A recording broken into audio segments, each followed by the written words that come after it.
I never believed in miracles. I used to laugh when people said God saved me.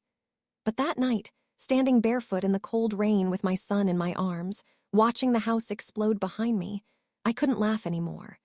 Because I realized if that stray dog hadn't come scratching on my door at the exact moment it did, we'd both be dead. My name's Jessica, but everyone calls me Jess. I live in a small town outside Seattle, in a quiet street where it rains more days than it shines.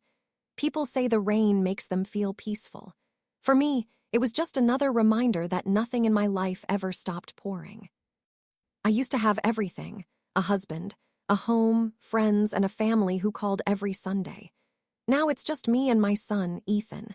10 years old, quiet, shy, always clutching his dinosaur blanket like it's the only thing that keeps him safe. Maybe it is. 3 years ago, my husband, Ryan, walked out. One morning, he said he was going to Portland for work. That was the last time I saw him. I found out months later that he'd moved in with someone else, a woman I once invited to our home for dinner.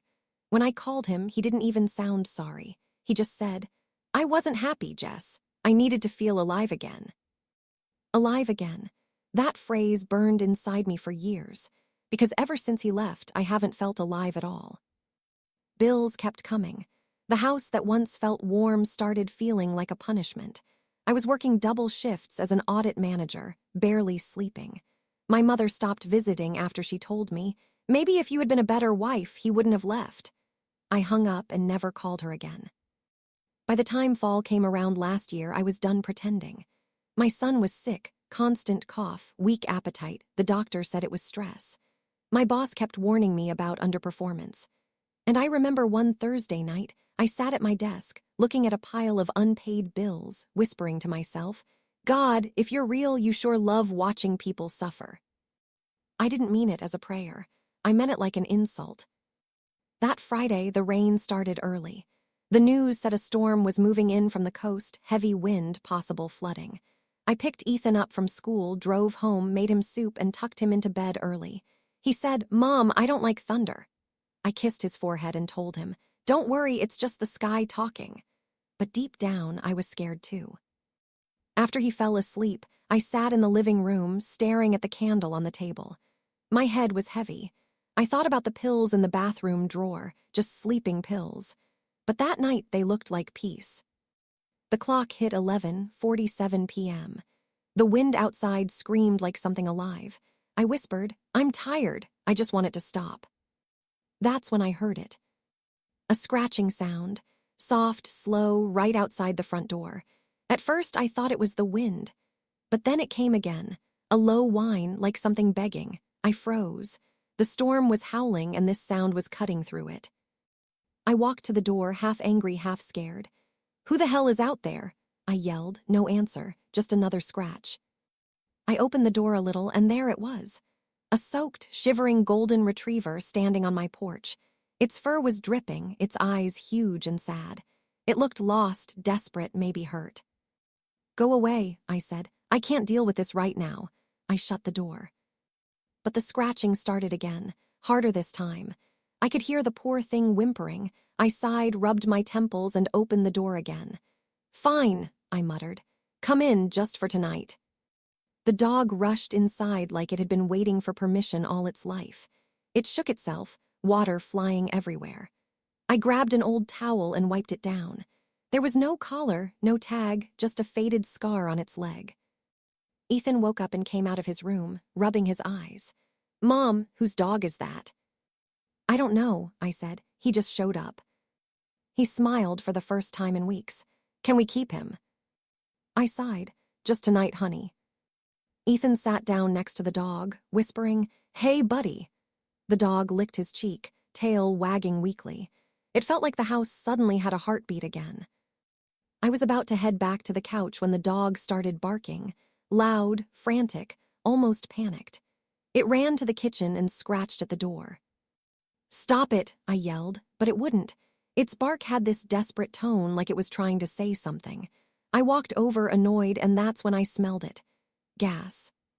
The stove knob was turned slightly, must have happened when I was cleaning earlier. My eyes widened. I ran to it, turned it off, threw the window open. My hands were shaking. I looked at the dog. He was staring right at me, silent now.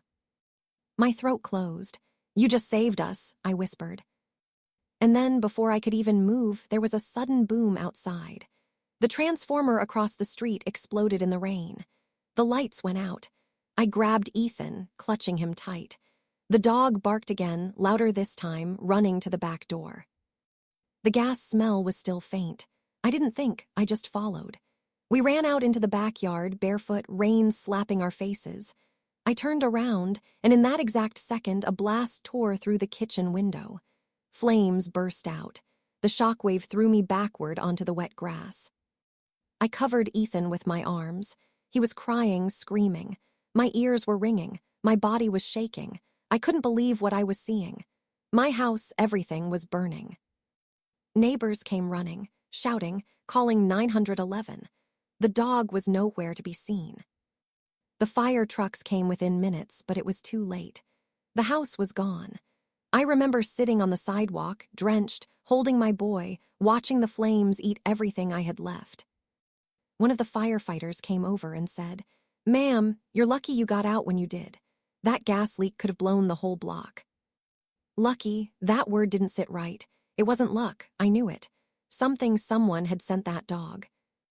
The next morning, when the sun finally rose, I walked around the neighborhood looking for him. Every street, every yard, I asked people, "Have you seen a golden retriever?" No caller, maybe scared. No one had.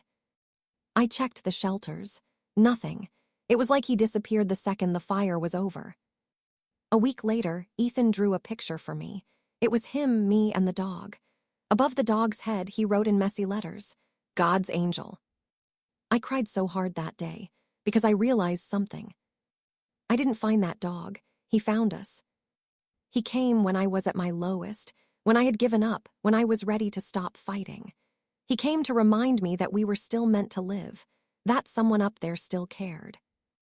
I don't go to church. I don't read the Bible. I still have questions.